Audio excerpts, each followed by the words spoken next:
안녕하십니까. EC2와 VPC의 발표를 맡게 된 모던 애자일 4기 김현수라고 합니다. 우선 목차는 EC2와 VPC 그리고 마지막으로 정리순으로 준비를 했습니다. EC2란 혹시 EC2가 단어일까요? 줄임말일까요? 줄임말이죠? 맞습니다. Elastic Compute Cloud 줄임말입니다. 이거는 AWS에서 제공하는 클라우드 컴퓨팅 서비스라고 하는데요. 그러면 이제 저희의 키워드가 여기 제공이 되고 있죠. 클라우드 컴퓨팅 서비스.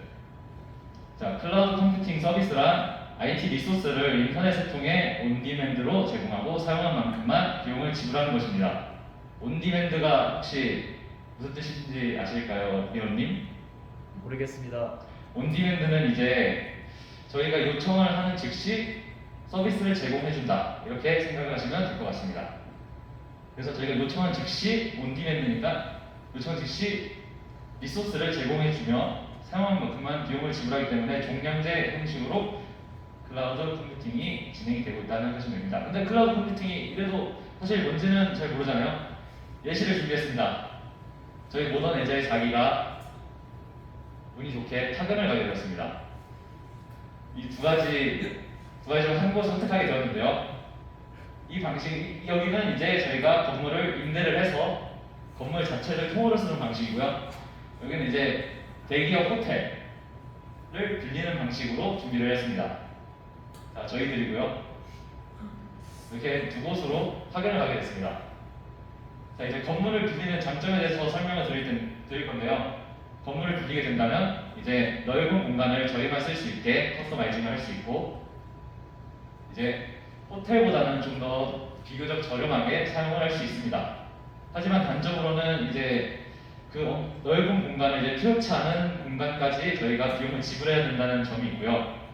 이제 업무를 하면서 이제 빨래나 저희들이 이제 뭐 식사도 준비를 해야 될 것이고요. 그런 것들을 다 저희가 신경을 써야 하며, 그리고 건물까지도 저희가 관리를 해야 되기 때문에 추가적인 소모가 있습니다. 하지만 호텔에서 업무를 하게 된다면 이제 돈만 있으면 사실 거의 대부분의 서비스는 저희가 제공을 받을 수 있으니까 업무에만 집중할 수 있다는 장점이고요. 만약에 건물에서 하게 된다면 저희가 더 규모가 커져서 이제 5기, 6기, 7기까지 파견을 왔습니다.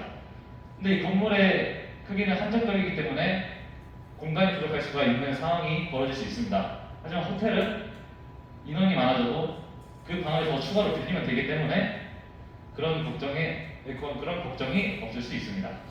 이게 이제 서버를 구성하는 두 가지 방식의 대표적인 예시가 되겠는데요. 이렇게 건물을 빌리는 방식은 이제 자사에서 서버를 구축하는 방식인 온프레미스 방식이라고 합니다. 또 다른 말로는 프라이빗 클라우드라고도 합니다. 이제 이 호텔을 빌리는 것이 이제 AWS 같은 곳에서 서버를 빌려서 구축을 하는 것을 클라우드라고 생각을 하시면 될 것 같습니다. 그래서 클라우드 컴퓨팅이 이 예시가 되겠습니다. 그럼 EC2는 아까 말씀드린 클라우드를 서비스로 AWS에서 서비스로 제공하는 방식이 되겠습니다. EC2는 이제 뭔가 조금 복잡해지게 나왔는데요. 이 EC2 하나 인스턴스가 한 대의 컴퓨터라고 생각을 하시면 쉽습니다. 지금은 EC2가 저희 서비스에서는 아직 EC2를 하나밖에 쓰지 않았지만 대기업 같은 곳에서는 이 컴퓨터 하나에 모든 서버를 띄우는 게 불가능하기 때문에 여러 개의 인스턴스를 사용을 하게 됩니다. 하지만 이렇게 지금 딱 보셔도 뭔가 연결이 엄청 많이 되고 있다는 게 느껴지시죠? 만약에 여기서 컴퓨터 한 대를 추가하게 된다면 다른 EC2들에서도 연결을 다시 또 추가를 해줘야 됩니다. 이게 많아지면 조금씩 더 복잡해지겠죠? 그렇게 된다면 시스템의 복잡도가 올라가기 때문에 저희들 개발자 입장에서는 정말 힘든 과정이 될 수 있습니다. 이것을 구하는 것이 이제 VPC인데요. VPC는 Virtual Private Cloud입니다. 해석이 가능하실까요? 가상 개인 클라우드. 맞습니다. 네, 가상화를 통해서 프라이빗 클라우드를 만드는 것인데요. 아까 프라이빗 클라우드가 뭐라고 했는지 혹시 기억이 나시는 분 있을까요? 네, 온프레미스 방식이 이제 프라이빗 클라우드라고 하는데요. 이제 이거는 가상으로 서버를 구축해 주는 거를 의미를 합니다. EC2는 그냥 컴퓨터 한 대를 지원해주는 거라면 VPC는 아예 서버를 구축한 서비스를 제공을 해주는 것입니다. 자, 그래서 VPC를 알기 전에 사설 IP에 대해서 여러 가지 중에 사설 IP에 대해서 먼저 알아보겠습니다. 사설 IP는 내부 네트워크를 통해서 네트워크 상에서 각 컴퓨터 간 통신을 하기 위한 IP라고 하는데요. 이게 이제 사설 IP에 대한 예시입니다. 근데 사설 IP가 도대체 이렇게 말을 해봤자 뭔지 잘 모르시잖아요. 예시를 살짝 들어본다면 저희가 이제 인덕 아파트라는 곳에서 살고 있습니다. 서울시에 있는 인덕 아파트에 살고 있습니다. 거기에서 김현철 101동을 찾으면은 만약에 서울시 인덕대에 있는 인덕 아파트에 있는 102동에게 101동으로 가주세요를 하면은 어디로 가게 될까요? 101동. 네, 그럼 서울시에 있는 101동으로 가게 될 것입니다. 근데 만약에 부산에 인덕 아파트가 있는데 그분한테 101동으로 가주세요라면은 어디로 가게 될까요? 부산에 있는 부산에 있는 101동으로 갈 것입니다. 그게 사설 IP라고 할 수 있습니다. 이제 서울시 인덕 아파트는 공용 IP라고 해서 이제 모두가 알 수 있는 IP가 될 수 있지만 그 서울시 그 사람에게 이제 201동에 있는 사람에게 101동으로 가주세요를 한다면은 그 서울시 201동에 있는 사람은 101동이 부산이 아닌 서울을 알기 때문에 이제 자기들끼리만 알 수 있는 자기들만 알 수 있는 것을 사설 IP다. 그리고 외적으로 서울에 있는 인덕 아파트, 부산에 있는 인덕 아파트 이것은 공용 IP다. 사실 예시가 조금 잘못될 수 있는 게 공용 IP는 딱 한 개만 있을 수 있기 때문에 예시가 잘못될 수 있지만 사설 IP에 대한 예시 때문에 했다는 점 양해 바랍니다. 이제 VPC AWS에서 제공하는 사설 IP가 있는데요. 이 대역만 저희는 VPC에서 사용할 수 있게 됩니다. 하지만 이 대역을 어떻게 사용하는지를 모르잖아요. 이 대역을 사용하기 위해서는 사이더라는 것을 쓰게 됩니다. 이 사이더를 알기 위해서는 서브넷을 알아야 되는데요. 자, 서브넷은 IP 주소에서 네트워크 영역을 부분적으로 나눈 부분 네트워크입니다. 여기 저희가 주로 보이는 IP 어드레스가 있죠. 여기 보시면은 A 클래스, B 클래스, C 클래스가 있는데 이 뒤에 255가 여러 개가 있습니다. 이 부분을 서브넷 마스크라고 하는데요. 조금 더 예시를 들기 위해서는 다음 장으로 넘어가겠습니다. 일단 사이더는 기존의 IP 주소 할당 방식이었던 네트워크 클래스를 대체한 방식인데요. 아까 그 서브넷에서 나왔던 이 25.25 방식을 좀 더 세세하게 구분할 수 있게 만든 방식이라고 생각하시면 됩니다. 그래서 비교를 해보자면 이 방식은 원래 서브넷으로 이제 클래스를 나눠가지고 하는 방식이고요.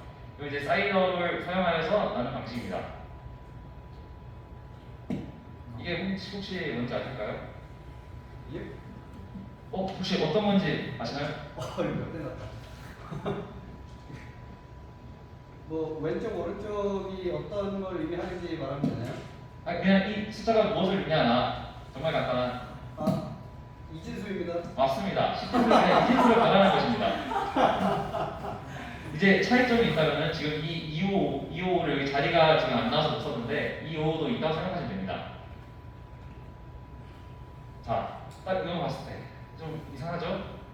자, 이 2525는 딱 요만큼 이제 이 하나당 1바이트라고 하는데요. 이제 이게 이진수는 비트로 되어 있는데 한 자리당 1비트입니다. 이게 8개가 모여서 8비트가 되고요. 4개가 모여서 32비트가 됩니다. 그리고 또 바이트를 변환하면 4바이트가 되는데요. 이 서브넷 마스크에서 이 한 부분, 이 섹션이 1바이트입니다. 그래서 여기서 지금 제가 작성을 미처 하지 못했는데 이 2525는 전부 다 이제 이 8비트가 전부 다 1인 것을 의미하는데요. 이 서브넷 마스크로 나눴을 때 IP에서 혹시 제일 중요한 게 두 가지가 있는데 두 가지는 네트워크 아이디와 호스트 아이디가 있습니다. 그 호스트 네트워크 아이디를 나누는 것이 이 부분이 되는데요. 그럼 또 네트워크 아이디란 무엇이냐? 또 이것도 모르시잖아요, 사실 저희. 그것을 제가 왔죠. 저희 네트워크 아이디는 이제 아까 말씀드린 공용 IP처럼 공용 IP와 같은 의미로 쓰인다 생각하시면 됩니다. 그래서 이제 큰 틀에서 인덕대가 저희의 네트워크 아이디가 될 것이고요. 거기에서 정보통신공학과 이렇게 가면은 여기가 호스트 아이디가 될 것입니다. 와우. 그런 식으로 이제 서버넷 마스크를 이용해서 네트워크 아이디를 나눈 것이고요. 그러면은 이 서버넷의 서버넷 네트워크를 통해서 나온 B클래스라는 IP에서 이 부분을 나누어서 여기가 네트워크 아이디가 될 것이고요. 이 부분이 호스트 아이디가 될 것입니다. 그래서 남은 이제 여기가 네트워크 아이디 밀렸는데 여기까지가 호스트 아이디가 됩니다. 근데 이제 사이더는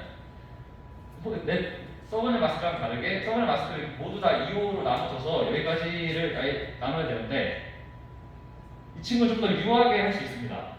여기 보시면 12죠? 저희는 이 여기까지가 딱 절반 16비트입니다. 하지만 사이더를 사용하게 되면 12비트처럼 12비트, 13비트 이런 식으로 더 세세하게 쪼갤 수가 있게 됩니다. 그렇게 되면 점점 이제 네트워크 아이디를 조금 더 다양하게 호스트 아이디를 좀 더 많이 사용할 수 있게 되겠죠. 자, 이것들을 바탕으로 이제 저희는 VPC를 구성해 볼 것입니다. 와우. 자, 아까 저희가 AWS에서 제공하는 사설 IP 영역이 있다고 했습니다. 그것을 통해서 사이더를 사용하여 나누게 됩니다. 그러면은 여기서 지금 16이니까 16비트를 나누는 겁니다. 그럼 앞에 있는 16비트가 네트워크 아이디가 될 것이고 뒤에 있는 16비트가 호스트 아이디가 됩니다. 그래서 지금 저희 네트워크 아이디는 10.0까지가 네트워크 아이디가 될 것입니다. 자, 이렇게 나눴습니다. 이제 사이더를 여기서 나눴는데 여기서 또 이제 저희가 뭐든 서버를 구축을 해야 되잖아요. 그렇기 때문에 서버넷을 사용해서 이렇게 두 가지로 나눌 수가 있게 됩니다. 이것도 이제 사이더를 사용해서 이 네트워크 안에서 한 번 더 나누는 것입니다. 좀 이해가 안 될 수도 있는데 이 친구를 보시게 되면은 지금 이 16까지 여기까지가 네트워크 아이디인데 이번에는 24비트로 여기까지를 네트워크 아이디를 했습니다. 그럼 이제 이거는 이 10 네트워크 안에 있는 곳에서 서버넷을 한 번 더 나누어서 여기까지가 네트워크 아이디로 만든 것입니다. 근데 또 이제 퍼블릭 서브넷과 프라이빗 서브넷이 있는데요. 이 둘의 차이를 혹시 아시는 분이 계실 것 같은데 있으신가요? 네, 퍼블릭과 서브넷의 프라이빗 차이는 퍼블릭 서브넷은 이제 인터넷과 연결할 수 있는 이제 주로 이제 웹에서 보시면은 이제 프론트 쪽에 해당한다고 보시면 됩니다. 자, 이제 그리고 프라이빗 서브넷은 딱 봐도 이제 좀 감춰져 있는 좀 사적인 그런 느낌의 이름이죠. 그렇기 때문에 외부와 연결이 되어 있지 않은 서브넷을 의미합니다. 근데 또 여기서 지금 이렇게 연결이 되어 있는데 VPC 내에 있는 서브넷끼리는 통신이 된다라고 이해하시면 되겠습니다. 자, 근데 이렇게만 한다고 해서 저희가 서버를 구축할 수가 없죠. 지금 외부랑 연결이 안 돼 있고요. 그렇기 때문에 이제 라우터를 하나씩 해결하기 위해서 라우터를 일단 추가를 합니다. 라우터가 무엇이냐? VPC 안에서 발생한 네트워크 요청을 처리해주는 기능을 하는 친구입니다. 이게 다 지금 버추얼 가상이기 때문에 동작은 하지만 존재하진 않다. 그래서 이렇게 추가가 됩니다. 밑에 이제 또 뭔가 생겼죠? 라우팅 테이블이라는 것이 생겼습니다. 이 라우팅 테이블을 통해서 저희가 네트워크 요청을 처리를 해주는 것입니다. 그래서 만약에 서브넷 안에서 네트워크 요청이 이렇게 이 10.0.000 이렇게 여기 이 16을 또 해가지고 16비트로 해서 이 10.0 네트워크 요청이 일어나면은 로컬로 이동을 해준다라고 생각을 하시면 될 것 같습니다. 자, 계속 추가를 해보겠습니다. 라우터가 추가가 되었고요. 이번에는 인터넷 게이트웨이가 추가가 됩니다. 인터넷 게이트웨이란 VPC 리소스와 인터넷 간 통신을 활성화시키기 위해 VPC에 연결하는 게이트웨이입니다.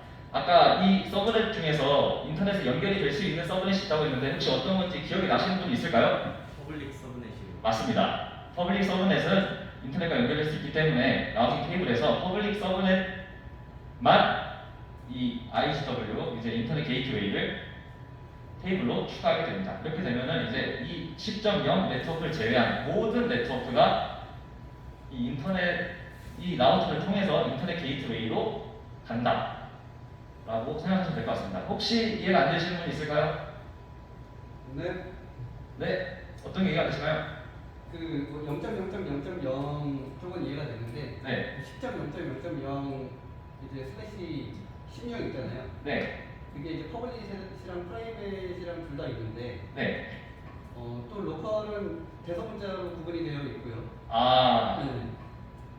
그것에 대해서 조금 더 부연 설명해 줄 수 있을까요? 이 로컬은 자동 완성으로 대문자가 되는데 그래서 제가 미처 발견을 못한 것 같습니다. 정말 이게 지금 다 자동 완성 때문에 제가 조금 골머리를 앓았는데 자동 완성으로 인해서 생긴 이슈라고 생각하시면 될 것 같습니다. 같은 테이블에 있는 목적지고요.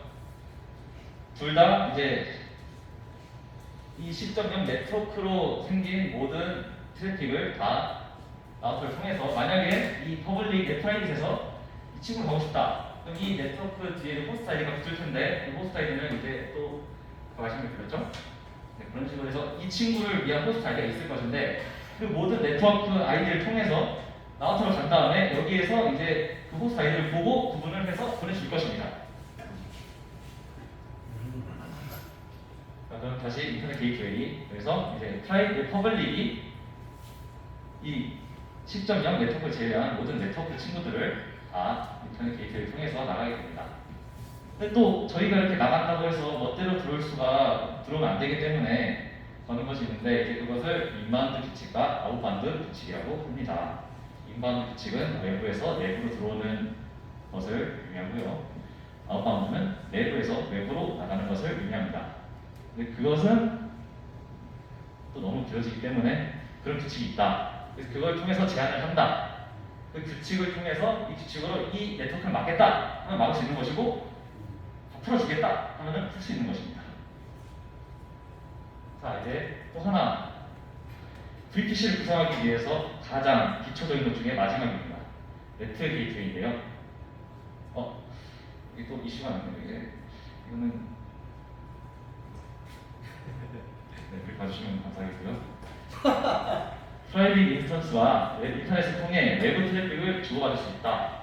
주고받을 수 있게 만들어주는 게이트웨이인데 아까 제가 말씀드렸는데 프라이빗 서브넷은 인터넷과 연결이 안 된다고 하지 않았나요, 제가?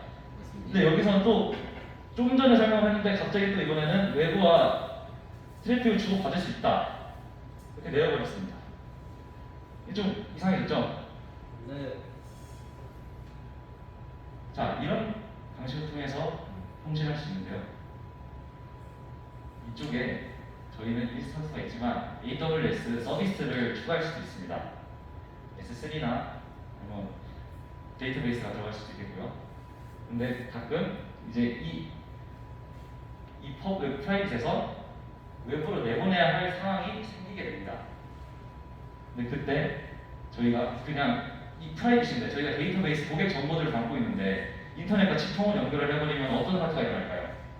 여기 경찰서에 가게 됩니다. 그것을 막기 위해서 이제 네트 게이트웨이라는 것이 추가가 되는데요. 만약에 프라이빗 서브넷에서 외부로 보내고 싶다. 그러면은 여기 이제 저희가 또 생겼죠? 이 네트 게이트웨이를 통해서 이제 이 10 네트워크가 아닌 모든 네트워크를 이제 이 라우터로 보내게 됩니다. 이 라우터는 네트 게이트웨이로 향하게 되겠고요. 이 네트 게이트웨이는 지금 퍼블릭 서브넷에 연결이 되어 있기 때문에 퍼블릭 서브넷은 뭐라고 했죠? 인터넷과 연결이 되는 서브넷이라고 했죠. 그렇기 때문에 네트 게이트웨이를 통해서 또 이제 이 000 이 친구 요청이 들어오면은 이 친구를 다시 라우터로 가고 이 라우터는 IGW 인터넷 게이트웨이로 빠져나가게 되면서 통신을 할 수 있게 됩니다. 하지만 여기서 알아두셔야 하는 점은 프라이빗에서 아웃바운드는 되지만 인터넷에서 인바운드는 되지 않는다. 접근을 막아야 한다.